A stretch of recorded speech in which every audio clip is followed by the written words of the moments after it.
Hey everyone, thank you again for joining us for this episode of the Unbreakable podcast.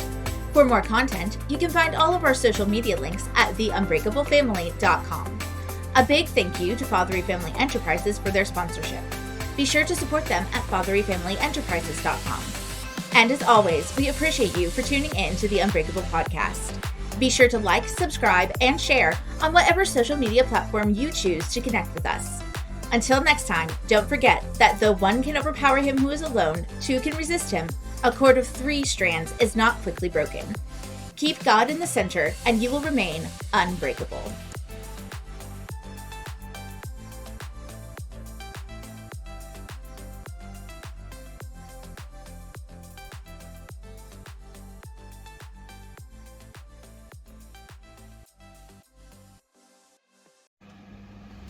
Hey everybody, Brian and Leslie Fatherees here with the Unbreakable podcast. Welcome to April. Yay, April. The month, not a girl. Just so you know, right? Welcome to April, the month. Today, as we're recording this, we are getting serious April showers. It's really fun and exciting. So, all good. Anyway, we're glad you're here. We've been doing relationships for the last 2 months. Mm-hmm. So we're kind of still in relationships, but it's a special relationship, right? Right. So for the month of April, we're going to talk about parenting. Yeah. And different types of parenting. Right. And different age levels. Yeah, we're going to go very age-specific level and help you have some ideas. So if you're watching today and listening today, we're going to be talking about parenting babies. Yay! Actual babies, not like... you know, a 40-year-old that you call your baby. We're parenting babies. Real babies. Real babies. Real babies. And then we're going to walk through different ages and seasons of life throughout the month of April. And the last week we will hit you with a fun topic. Sure. With that.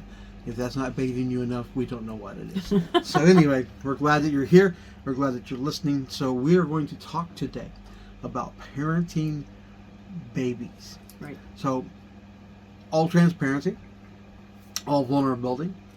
Leslie did most of that. I was involved. I was there. Yeah. But really, she's the one that, for the most part, took care of the babies and helped them. I loved them. I enjoyed them. I played with them. He was there. He helped. But I changed diapers. I fed them. I held them and loved them. I did all that. Things. But the reality is, she did way more than I ever did. So I'm going to kind of throw it to her, and if there's something I need to correct, I'll come back in and fix it. Joking. So we're going to have some fun with this today as we do what we do here on the Unbreakable podcast. So get ready, get out your pen and paper, take notes. If you don't like to take notes, shameless plug, get the book, the family manual, and I'm sure we'll actually talk about that too, and give information out of the book as well as we're going. So with that said, go ahead, talk about it, baby. Well, I think that in this month you're going to probably get a lot of anecdotal kind of stories and things as we go through parenting, because that's kind of where our experience comes from, is doing it ourselves. And so, but leaving the relationship, the marital relationship, and coming into parenting. Adding children to the mix is always interesting. It is. Because it makes you have to work together with that spouse more than you ever have. and in a different way. Yeah. And also, just to add more, I just let her go because she's going to go for a while. You're probably going to get, in the next 4 weeks, a lot of repetition. Because some of the things that you do with different age things are similar. Yeah. They're not the same, but they're similar. So you're probably going to hear some of the same messaging over and over. Well, you said that week 1. Well, get over it.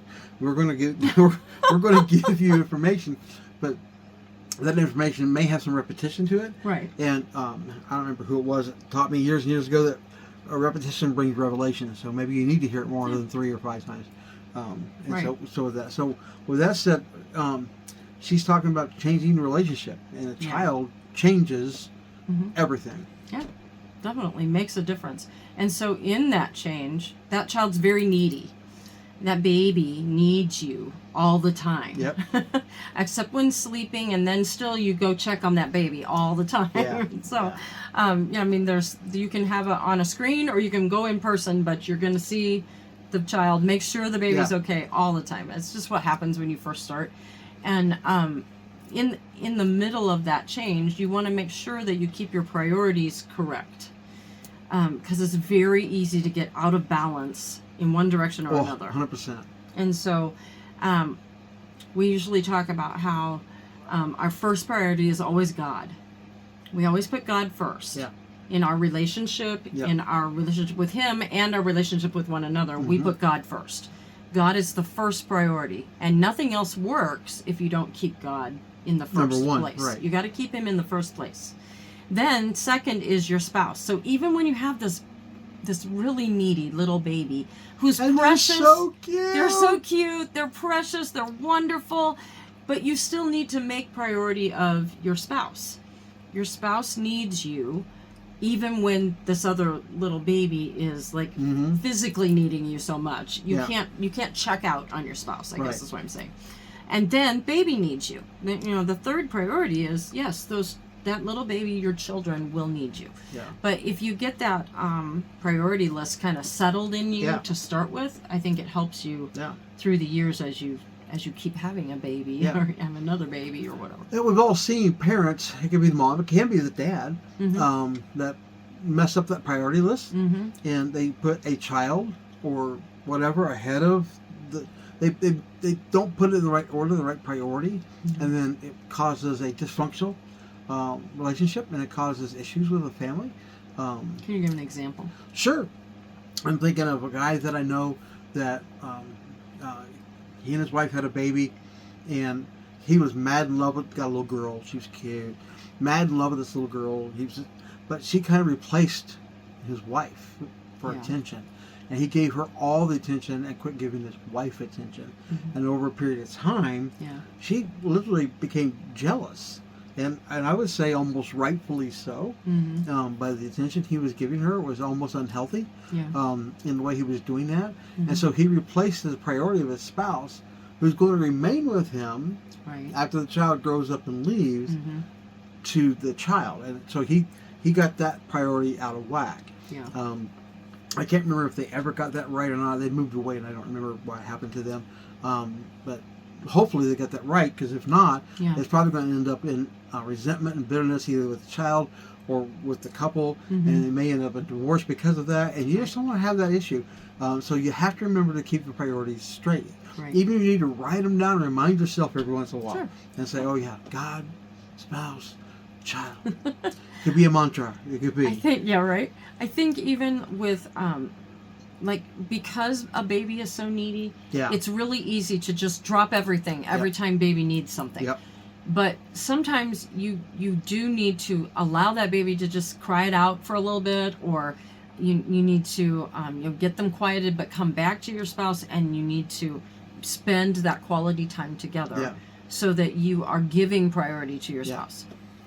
You need to have conversations. You need to look at each other in the eyes and talk about things, and you need to spend physical time together. You need to have intimacy together. Even when that baby is part of your family, don't forget your spouse. Don't forget to honor your spouse, to love your spouse, to make time for your spouse. So that's a really important part, I think. As you start parenting babies. So priorities are number one issue. They're your top priorities. They're the ones that you need to address and pay attention to. So don't forget God, spouse, child. And if you just keep that in mind while you're doing everything, it's really good. Even God, spouse, work, God, spouse, whatever it is.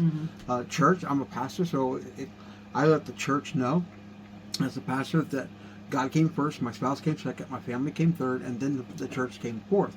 Even though we love the church and we live for the church, we really made that a priority, because I don't want to mess up my family. I don't want to mess up my marriage. Just while I'm helping everybody else get theirs together. And that's kind of a silly priority. So we have to set the priorities right. Even when we're doing that. So when you're parenting and you got a little one, they are going to be very demanding of your time. They're going to be very demanding of your effort. So you're going to have to make sure that you purposely and intently work on those priorities. Right. Yeah, exactly. There's also, when you add a baby to the family, Mm-hmm. there's a mom way to do things and there's a dad way to do things. And they don't look the same usually. But At all. Most cases. And one of the things that happens is if you let that be a problem between the two of That's you, good. then it causes issues, and you don't want to do that. You have to remember that as long as baby's like still living when you come back and daddy's been watching, that's fine. And daddy needs to remember that sometimes mom needs a break, and you should offer to let me hold baby for a while, because you look like you could use some time to do other things. Moms, it's okay if dad fed that baby mashed potato with a slingshot. It's all right. I'm just playing. Just having some fun with you. Yeah. But there are different ways to do it. Sure. Moms are nurturing, typically. There are exceptions. Moms are typically nurturing and caring and loving and gentle. Right. And dads are a little bit more robust and playful and all those kinds of things. So mom's hugging them and holding them and rocking them and patting them. Dad's like throwing them in the air. Woo! So, and your mom's like, hey, you're going to kill my baby. It's like, I'm not going to drop it. I got it. Kind of thing. So there is a different way. But in that process, I'm jumping in here. I'm sorry. You're fine. In that process, you need to realize, and we've talked about personality plus and love languages and all those things before. You have to realize, Leslie's different than me. Right. She responds differently than I do. She encourages differently than I do, and vice versa. So I have to give her space to be her with the children, and she has to give me space to be me with the children. Right. And I think it's harder on the moms to let the dads have their space than it is for the dads. Yeah, because the culture kind of says let the moms do all of it anyway. And that's not good either. But so you have to know. And then if there's an issue where you just don't like the way, say that she did something I really didn't like, we need to have that conversation. Well, you did this with the baby. Why? Why? What's the purpose behind that? And get to a place where you're co-parenting at that point and working together in that. Right. Yeah. You need to learn to work together. You need to learn to encourage one another in what you do. Yeah. So if you see something that your spouse is doing really well with the baby, then compliment and encourage them to keep doing that, and talk about how you want to proceed in parenting. Yeah. Even at baby stage, you can have conversations about, okay, well, this is what I foresee us doing with little Johnny, and this is how we're gonna raise them up and train them up. And if you have those conversations when they're still a baby, then you're more ready to walk into the next step. Yeah. And she was saying before, give mom a break because maybe you're the one working outside the house. Maybe you're a stay-at-home dad. I don't know. Whoever stays at home with the baby the majority of the time might need a break, and sometimes they'll let you know in a really unique way that they need a break.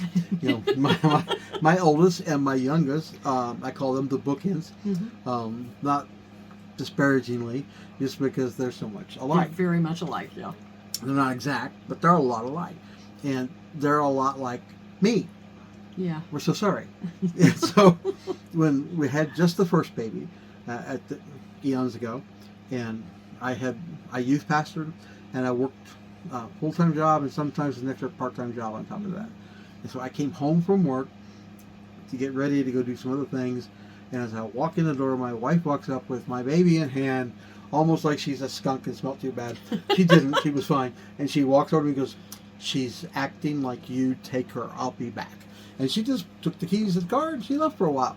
And I'm like, this is really early in our marriage. And I'm like, I hope that girl comes back. I mean, I'll raise the baby, but I'm not sure the girl's coming back. Right, yeah. And she just needed to go be away from the baby for a few minutes and, go get an ice cream or a cup of coffee, whatever she did. In fairness, when we were first married and we had our first child, I was a very tightly wound person.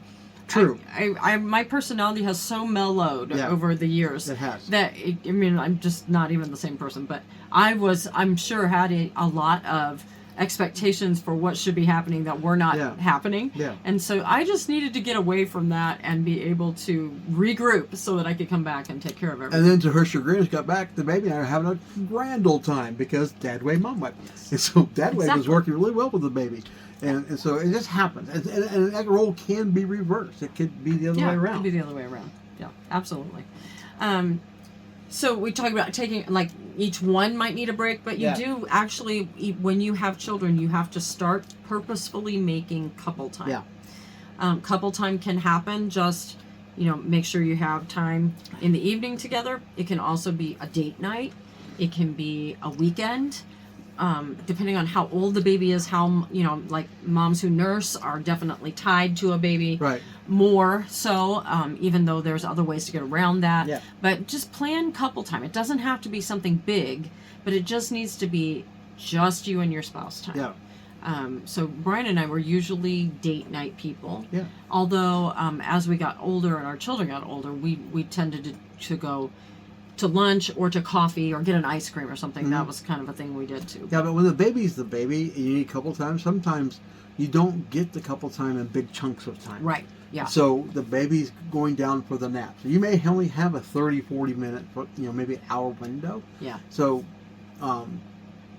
if you're in the mood, go play with, have fun with each other. If you're not, sit down, listen to some music or watch a show together or just sit and talk a little bit. Have adult conversation. Have a snack together. You don't have to even leave the house to have the couple time. Right. Have the break. Exactly. Because of that. Because we're talking about raising babies, babies, and they're, like she said, very needy, very time consuming. So that couple time may come in small snippets of time. Right. So I'm not a big quality time guy. I'm more of a quantity time guy. But this is one exception I'll give you, because you have to make the time. Yeah. And realize up front, mom and dad, you might be on the couch and you might be like, think about making another baby. And you're kissing and hugging and loving, all of a sudden in the background, and you're like, really now? Yeah. It's like, yep, really now. Don't get upset. Just, it's a baby. Yeah. And let that be handled that way. But do know you can have those snippets of time, right? Whatever they are, and whatever works for you in your life. We would try to catch a little bit of a movie. Back in the day, we're dating ourselves, but it was VHS, plug in a little tape and watch a little bit of a movie that we recorded, or a TV show that we recorded, whatever, and we'll just do that. Might have we don't coffee drink, but we soda and water and juice drink, and we may have that, or made brownies and ice cream and had a brownie and ice cream time together. And so we just you make time, but realize you may not get the whole dinner date, lunch date at this juncture of your life with the baby. Right. So I just want to talk to the moms for a minute too. A lot of moms struggle with being able to balance. Yep. Because baby needs you so much, and you want to provide for that baby everything that you can. And so a lot of times moms need to be coaxed.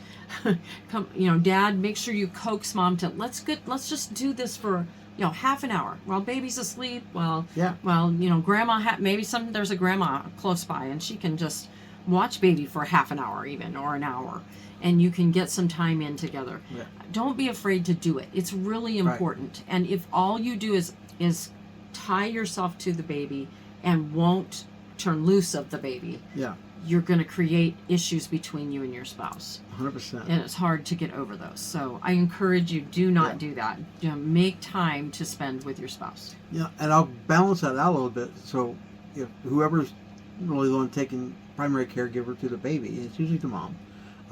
And maybe she just wore out from taking care of the baby. Maybe you don't really get your couple time. Maybe she just needs to take a nap. Yeah. And you just lay with her and hold her and encourage her. Yeah. And so be flexible in your couple time, what you need, and be sensitive to one another, what you need in that time frame. Yeah, definitely.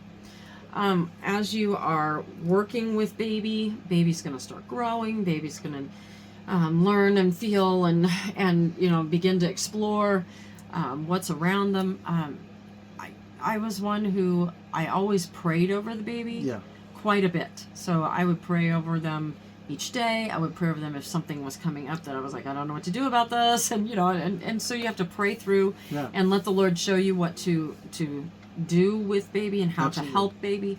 But definitely do not eliminate prayer.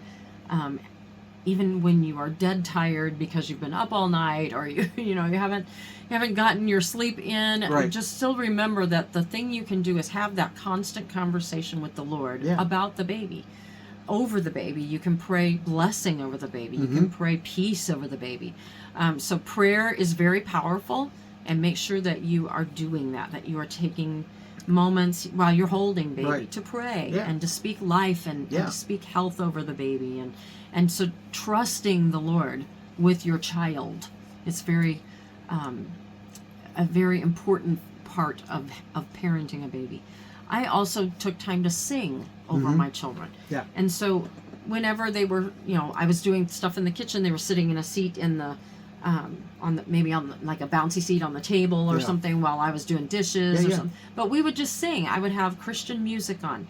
Anytime you can put Jesus into their life in some way, put God into their life in any fashion, it will start to build in them. Yeah. From the time they are very little. And honestly, they heard me singing from the womb. So, I mean, I was always doing things like that. So, but sing over them, pray over them, put Jesus in, even from the beginning. Just start building that relationship, even though they don't fully understand it yet. Subconsciously, they are taking that in, and their spirit can take that in. 100%. So speak the word over them. Maybe you just want to sit and read a psalm over your child, in the morning or something. Part of your devotion time becomes part of what you can do over them. Yeah. And so find creative ways to put God into their life, even from the time that they are very, very little. Yeah.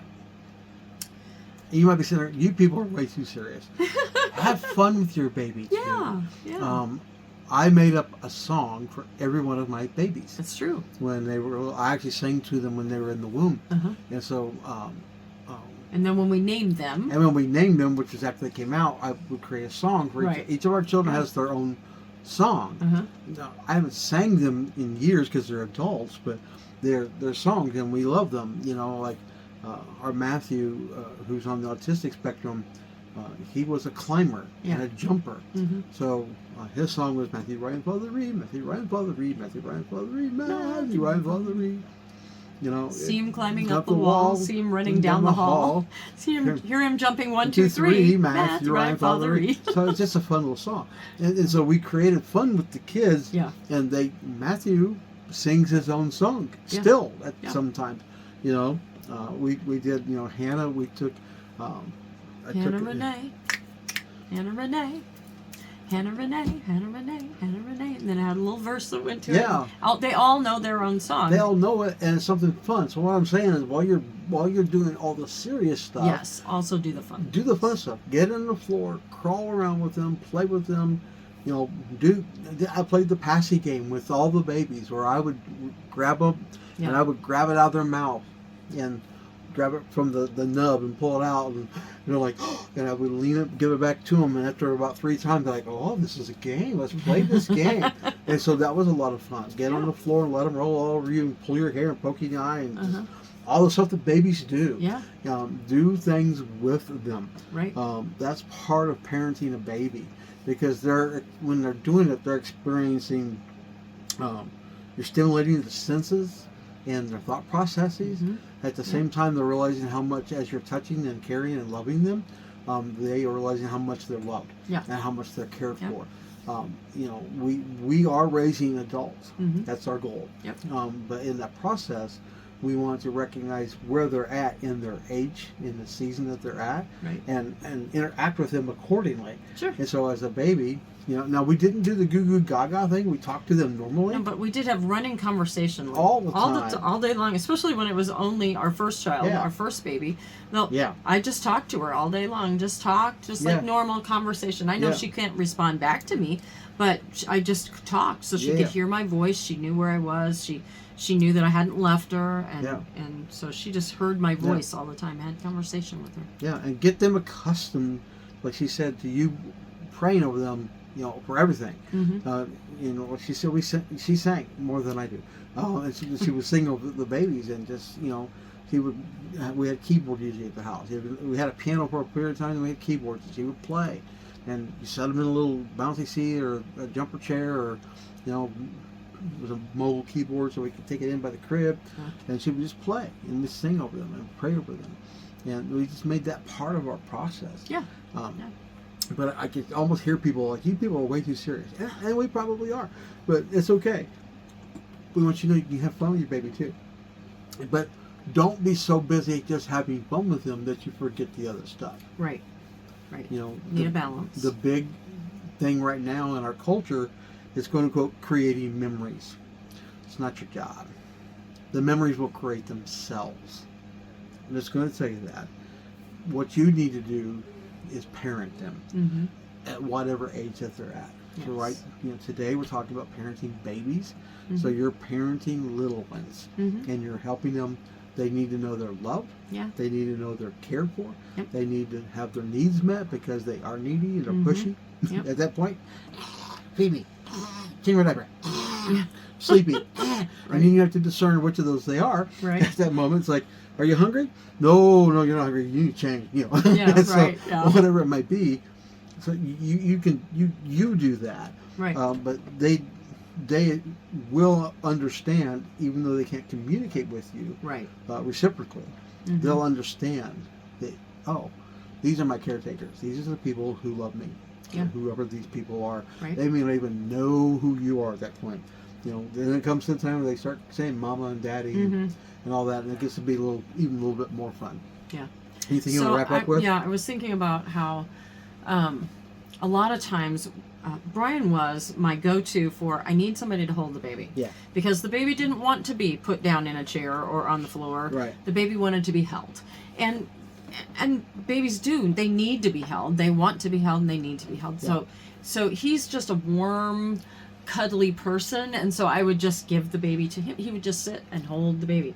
And that was like the biggest help to me, because in our relationship, I am a doer, and I need to do all the things, get all the things done, and I was running the household as well as having this baby. So it was so helpful for him to just sit and hold the baby and occupy the baby so that I could go get something else done before baby needed to eat again or baby really needed me again. So that is, just remember that dads are really an important part of helping out that way. It seems like a small thing, but it's a really big deal when you can't get that baby to be quiet without somebody holding them, and you don't have time to hold them. So. All right, shameless plug time. Here's the book. So go online, go to our website, theunbreakablefamily.com, and grab this in the store. There's a special price on it right now. There's a it's not really 2 for 1, but it's a 2 for price, where you can get one. If you buy two, it's like buying 2 for 1 almost. And at the Unbreakable, and that will be going on until the Sunday after this broadcast on the episode. But go to theunbreakablefamily.com, get the book. There's more tips in there about this particular stage of life and what to do with it. Anything to add with that? No, I just there is a whole section on baby. There's a whole section on young children, and so you just some real practical ideas and tips and what you should do. And we have run into people in our area, in our sphere of influence, who have started families but really had no training for what to do with the baby. They didn't have a lot of training on growing up on how to take care of little ones or anything like that. So if you need help, if you need to know what to do, just pick one of these up. It'd be, it's really a really good informational and helpful book. Why don't you go ahead and pray for them, and we'll wrap this up. Lord, help all the families tonight who have little ones, little tiny babies. Father, they're such a blessing, such a gift from you. We just speak your blessing over them. We thank you, God, for blessing the families and giving them the ability to work together in teamwork as a couple and as a family unit. We just thank you for helping them to raise the children in the nurture and admonition of the Lord. Father, we ask you to help them to honor you and to do do all their baby raising with patience and joy and faith and love for it. Father, I just thank you that you are moving in their hearts and helping them at every turn. In Jesus' name. Amen. Amen. Amen. Well, there's so much more. That's why you need to get the book, because there's just so much more to that. You want to learn even more. We have all sorts of content on the podcast and YouTube channel over the last 2+ years. Yeah. That's free. If you want even more than that, we are doing a subscription-based content that gets you all the free stuff, and then gives you every week you get free content on topics that you're interested in. We kind of let you let us know what you want us to talk about when we do that. And once a month, you get a Zoom call with us and the community of Unbreakable married families, and we have like a Q&A, and we just kind of speak into your life and encourage you, and we take a Q&A. We're not on there like for hours. It's just maybe an hour-long time frame on that Zoom call, and so we do that for you, and that's only a $50 a month subscription, but you get private content along with all the public content that we do. So we just want to bless you. We want to encourage you. We want to help walk beside you in each stage of your married and parental life. That's good. Say that well? Yes. We said it well. Yay, yay for me. All right, so with that said, we're done for this episode. We'll come back next week, and we got more parenting for some more. We'll be talking about toddlers next week. They're a joy. They really are. They are. And so a lot of people are like, really? Yeah, they're a joy. And we'll talk about that on the next episode of the Unbreakable podcast. So until then, we love you, praying for you, and we will talk to you soon. Bye for now. Hey everyone, thank you again for joining us for this episode of the Unbreakable podcast. For more content, you can find all of our social media links at theunbreakablefamily.com. A big thank you to Fatherees Family Enterprises for their sponsorship. Be sure to support them at fathereesfamilyenterprises.com. And as always, we appreciate you for tuning in to the Unbreakable podcast. Be sure to like, subscribe, and share on whatever social media platform you choose to connect with us. Until next time, don't forget that though one can overpower him who is alone, two can resist him. A cord of 3 strands is not quickly broken. Keep God in the center, and you will remain unbreakable.